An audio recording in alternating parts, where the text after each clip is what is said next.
रात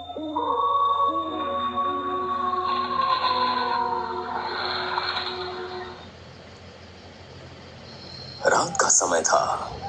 गांव रामपुरा में चारों ओर सन्नाटा पसरा हुआ था। खेतों के बीच से आती ठंडी हवा पेड़ों को हिला रही थी। गांव के लोग जल्दी सो जाया करते थे, लेकिन उस रात कुछ अजीब था। गांव की औरतें अक्सर आपस में चर्चा करती थी कि पिछले कुछ हफ्तों से गांव में अजीब घटनाएं हो रही है। कहते हैं किसी ने गांव में टोटका किया है। चौपाल पर गांव वाले बैठे थे। लालटेन की मध्यम रोशनी में सबकी आंखों में डर साफ दिख रहा था। भाई, ये सब साधारण बीमारी बीमारी नहीं है। ये किसी का किया कराया है। कोई टोटका कर रहा है हमारे गांव में।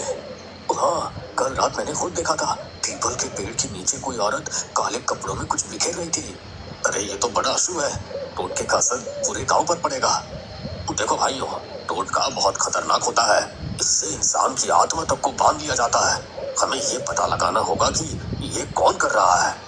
मैंने अभी अभी देखा, काली सड़क के किनारे किसी ने मिट्टी में खून से बने गोले और नींबू रखे हैं। ये सुनते ही सबकी रूह कांप गई। गांव के एक कोने में गोविंद का घर था। गोविंद की पत्नी रीना कई दिनों से बीमार पड़ी थी। सुनो जी, मुझे लगता है कोई मेरे गले को पकड़ लेता है। मैं चीख नहीं पाती। अरे ये कैसा वहम पाल लिया है तुमने? मैं तो पास ही लेटा रहता हूँ। नहीं जी, ये वहम नहीं है। कल रात मैंने साफ देखा, कोई परछाई मेरे सिरहाने खड़ी थी और उसके हाथ में खोपड़ी थी। अगले दिन सुबह गांव के तालाब के पास बच्चे खेलने गए तो उन्होंने देखा कि किनारे पर कई नींबू, कोयले की राख और लाल धागों में बंधी हड्डियां पड़ी थी। बच्चों ने शोर मचाया और गांव के लोग इकट्ठा हो गए। अरे देखो, ये तो साफ टोटके की निशानी है। अरे अब तो कोई शक ही नहीं बचा। कोई हमारे गांव को बर्बाद करना चाहता है। आज रात मुझे पूजा करनी होगी, वरना इसका असर और बढ़ जाएगा। उस रात गांव के लोग डर से जल्दी जल्दी अपने घरों में बंद हो गए। अचानक हवा तेज चलने लगी। नीम और पीपल के पेड़ जोर जोर से हिलने लगे। बचाओ, कोई मुझे खींच रहा है। गोविंद ने उसे कसकर पकड़ लिया, लेकिन उसने देखा कि रीना का शरीर अपने आप दरवाजे की ओर खींच रहा है, जैसे कोई अदृश्य ताकत उसे घसीट रही हो। पंडित जी, कोई जल्दी आइए, रीना को बचाइए। गोविंद की चीख सुनकर आधी रात में गांव के कई लोग दौड़े आए। रीना जमीन पर तड़प रही थी। उसके हाथ पांव ऐंठ रहे थे, आंखें उलट चुकी थी। हे भगवान, ये औरत तो भूत प्रेत से ग्रसित लगती है। नहीं, ये सब उसी टोटके का असर है। पंडित तुरंत मंत्र पढ़ते हुए कमरे में आए। इसे कसकर पकड़ लो, किसी भी हालत में इसे बाहर मत जाने देना। गोविंद और दो गांव वालों ने रीना को कसकर पकड़ा। पंडित जी ने मंत्रोच्चारण शुरू किया। अचानक लालटेन की लौ जोर से कांपने लगी। छोड़ दो इसे, ये अब मेरी है, कोई नहीं बचा सकता इसे। इसी बीच गांव के चौकीदार ने बताया कि उसने कई बार रात को काली साड़ी पहने एक औरत को पीपल के पेड़ के नीचे देखा है। मैंने देखा, वो औरत राख और नींबू से गोला बनाती है और उसमें हड्डियां गाड़ देती है। लेकिन कौन हो सकती है वो?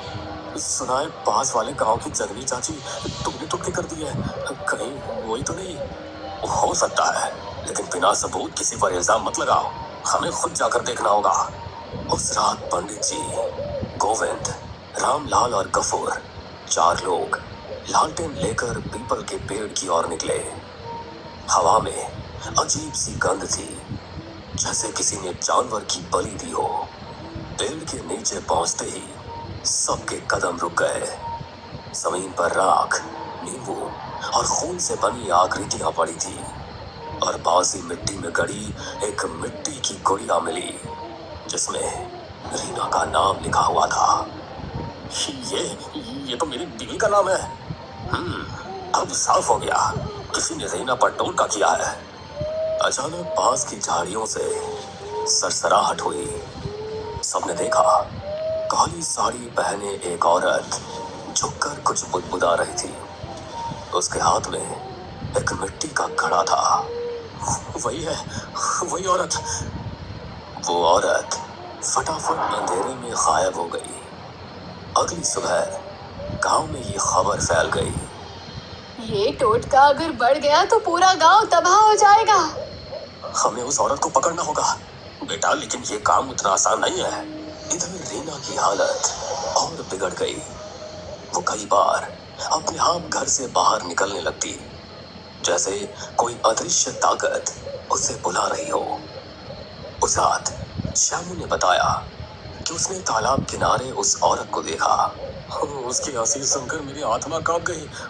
वो बोली, रीना मेरी होगी, उसकी आत्मा में ले जाऊंगी। लोगों को अजीब परछाइयां दिखाई देने लगी थी। पंडित शंकर दयाल ने चौपाल पर सबको इकट्ठा करके कहा, सब लोग मेरी बात ध्यान से सुनो। इस गांव पर काले जादू का साया है। पर पंडित जी, हमें क्या करना होगा? हमें उस औरत को पकड़ना होगा जो टोटका कर रही है। लेकिन याद रखना, उसकी नजर से मिलते ही आदमी पागल भी हो सकता है। इधर